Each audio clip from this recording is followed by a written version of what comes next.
Hello and welcome to hopefully another edutaining episode of Create Simple Meals. Now, today we're going to do brisket. One of them things that seems to be challenging to everyone. It's not as complicated as everyone seems to see, but we're going to do a basic rub and we're going to show you how to trim this thing down. Now, just to give you a little background, the brisket comes from the chest plate of a cow. So it's a working muscle. That's why it's so tough and has so much fat on it. It is not a tender piece of meat. So the old saying goes, you have to smoke a brisket past done to edible. So you know beef is well done at 165 degrees. You cook a brisket to 165 and try to eat it, it's going to be like you're chewing your shoe. You got to get it to about 190. But before you even get into all that, you need to prepare your brisket properly. The main thing with brisket, like on steaks, you want some of that fat and marbling. That's not this type of fat. This type of fat on here is so thick and full of collagen, it will take forever to break down. So the main thing you're going to have to do is trim this down. Now, as far as the rub, and put the recipe back on there. So some of y'all know me from the barbecue world, from Big Ruby's Barbecue. I'm letting you know right now, this is absolutely not diamond dust. Don't get happy. But it is a very good rub. So basically, you're going to get you about half a cup of chili powder, third cup of kosher salt, third cup of paprika, third cup of onion powder, about a tablespoon of cayenne, and a tablespoon of garlic. And you're going to mix that all together, and that's what we're going to use to season up this brisket after we trim it down. And as always, folks, remember, please hit that subscribe button on YouTube and notification bell. Like us on Facebook and follow us on Instagram. If you have any questions whatsoever, please email us at askme@createsimplemeals.com. So let's go ahead and get started with this. First thing I said you want to do, start with a sharp knife. So the sharp knife is a safe knife, and this is definitely something you want to be safe with because you're dealing with a big piece of meat. Let me turn this other light on real quick.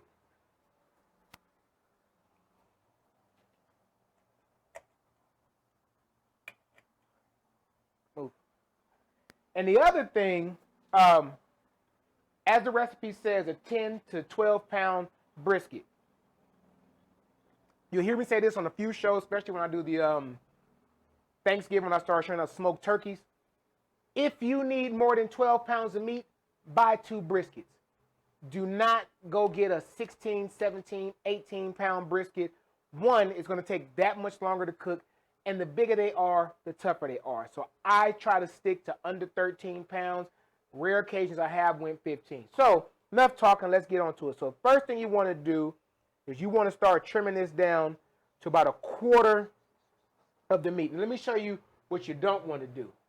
It's going to get some of it, but as you see right here, you don't want to get that close to the meat. It's going to happen in some spots, but just be careful with doing that.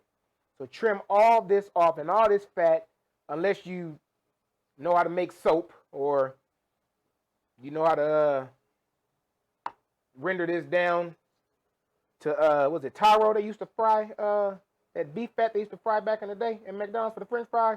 You can do that. But other than that, throw this stuff away.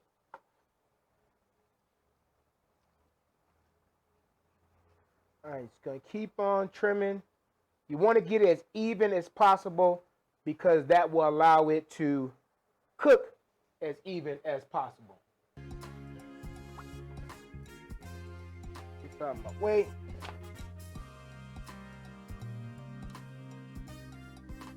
And actually, folks, so this is going to be one of them long videos that I'm probably not going to time warp, only because this is one of them where I know people are so intimidated by brisket. It is not a complicated meal whatsoever. It is challenging because of the time it takes. So on the average smoker, this will take you anywhere from 12 to 16 hours. This is why on the barbecue circuit, those that actually compete with this, you know, it takes years to get good at competition style barbecue. But we ain't doing competition style barbecue. we're doing barbecue for us. So again, like I say, be careful. You don't want to get too much of that in there. And let me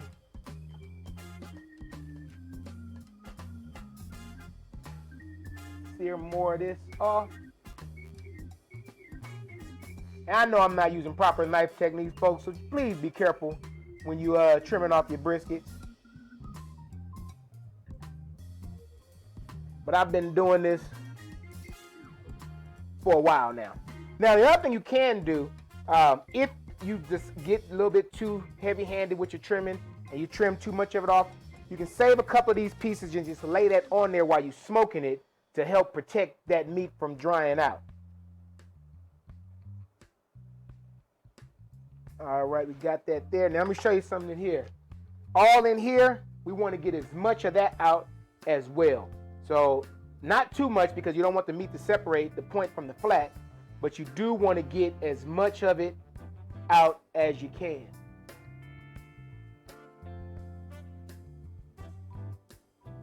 All right, well, while we're on this side, we might as well go trim this. And if you, I don't know if you can see just how hard that is. That's not good eat, folks. You can cook this thing to next March. That ain't never going nowhere. All right. I'm arming y'all way down here. Bring it up a little bit.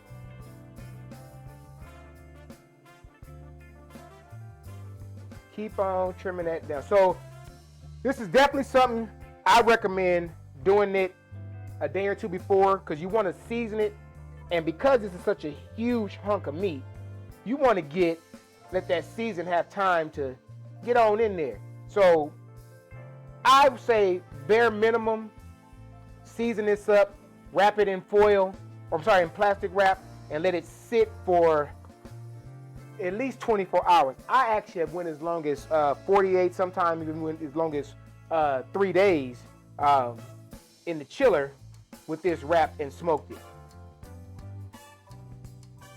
And before you're like, 3 days? How long you think some of that meat been sitting in your butcher's refrigerator? They didn't kill that cow that day. All right, so get as much of it. It ain't a pretty job. It's not a glamorous job. It's a job you need to be careful with because you are stabbing around meat. But this part absolutely must be done. I know you always hear me say on Crates and for Meals, there ain't no rules in cooking. Well, this ain't cooking. This is smoking. There's some rules in this. And one of the rules is get all this fat out of your brisket. Like I said, it's not doing nothing for, this is not a ribeye where, you can, that marbling gonna give it flavor. Nah, this is brisket. All right, so we got this all trimmed. Now these little silver skins here, you can take the time and pop them off, and some purists will tell you absolutely must. I'm gonna tell you what I'm gonna do right here. I'm gonna take my knife and I'm simply gonna put some light scoring in there, not too deep. You just wanna get in there, and all this is that will smoke out. All right, this piece here, kind of hard, so I wanna trim it down. It's funny, you spend all this money for this meat, and they charge you by the pound, but you trim a good chunk of it off. And that's just the nature of the game, folks. And to be honest, I wouldn't want a brisket that was trimmed by a butcher, because I don't trust them. They be done trimmed off too much of my meat. All right, so now we getting all this little layers of fat down. Now I'm gonna leave this part on. You can see that. I'm gonna take another little layer off here. I'm gonna leave this on, and then I'm gonna, same thing on the other side, I'm gonna score it just a little bit so I can get that seasoning down in there. That's another reason you want to trim this off, because that seasoning ain't gonna get through all this collagen and fat.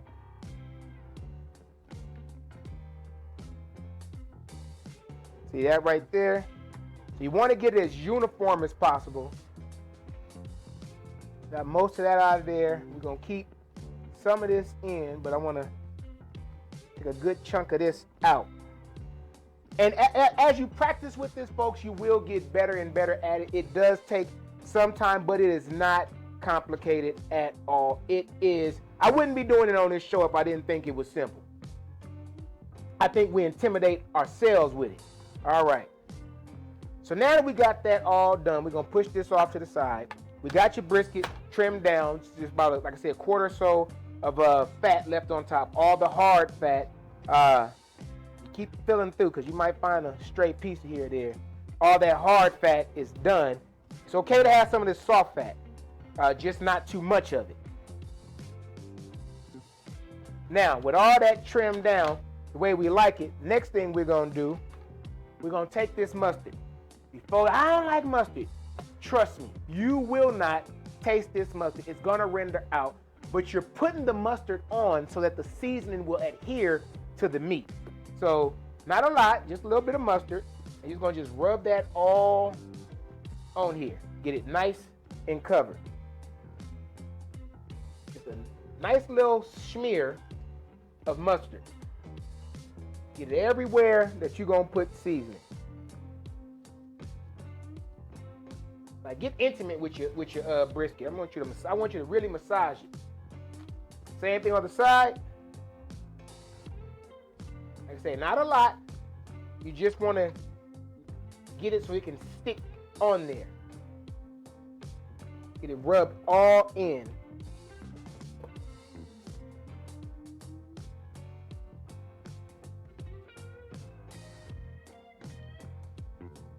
All right. Now, if that's done, actually I'm going to leave this glove on.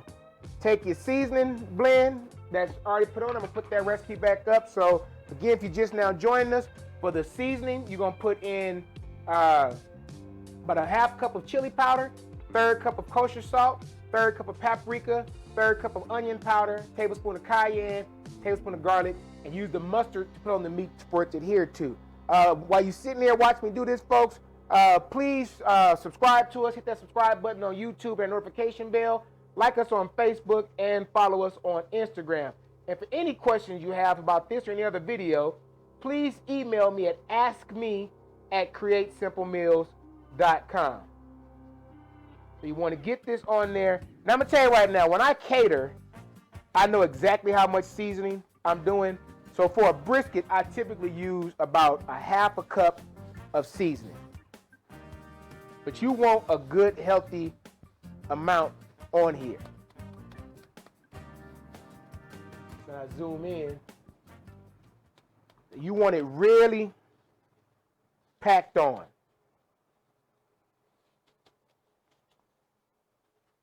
Every nook and cranny needs to be covered.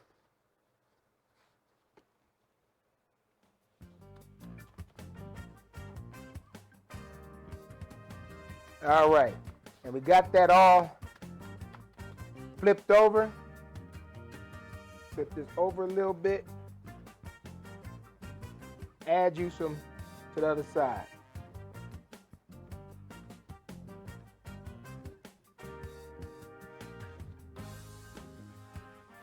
Say rub it all in.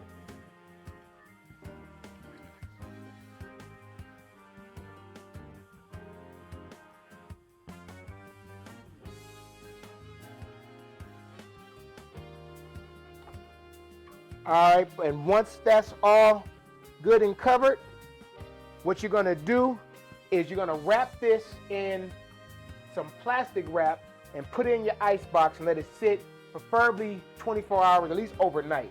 Now I'm going to tell you what I'm going to do. And if you have one, I'd highly recommend this little trick. If you got one of them food savers, vacuum seal this. Because what it's going to do is, as it pulls that air out, it's going to open up the pores of that meat.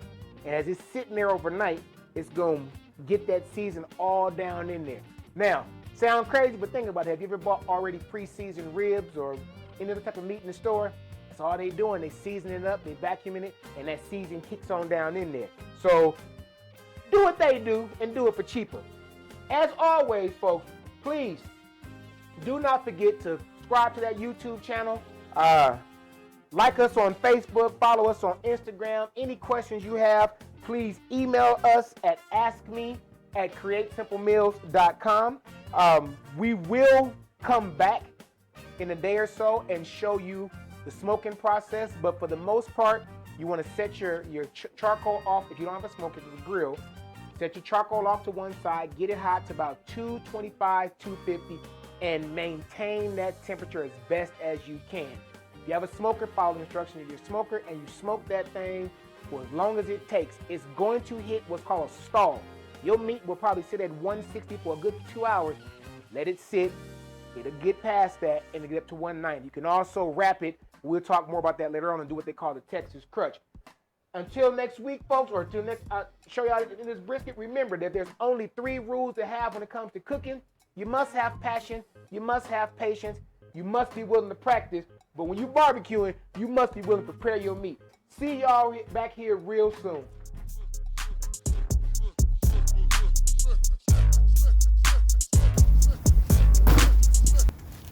You ready? I'm recording. Okay. All right, folks, so food is, sorry about the camera angle, but I don't have the other camera equipment over in this barbecue section. But as you see, the brisket, as I told you before, I wrap mine and I vacuum seal mine, but you're free to just use yours in plastic wrap. We're now going to take this and we're going to put this in, this is what we call Big Ruby. We're going to lay this right up here in Big Ruby.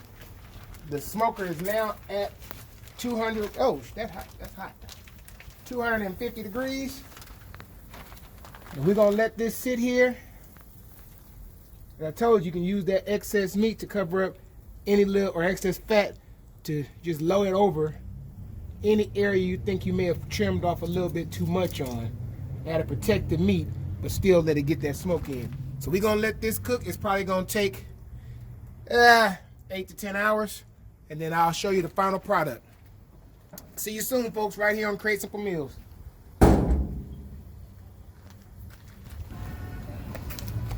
All right, folks, we about 6 hours in, and this is what we had a stall now.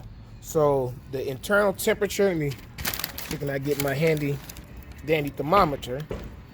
The temperature right now is, let's see here, we had about 170. We've been there for a minute, so we got a while to go. We need to get up to 190 minimum for slicing, and about 200, 210 if you want to shred it. So I'm going to do what's called the Texas crunch. Sorry you can't see my face, but I got to use a mobile recorder for this. I'm doing what's called a Texas crunch, which is basically I'm going to wrap this, put this back in the smoker, and that's going to help bring up that temperature and finish this thing off. And we'll be back with the final product real soon, folks.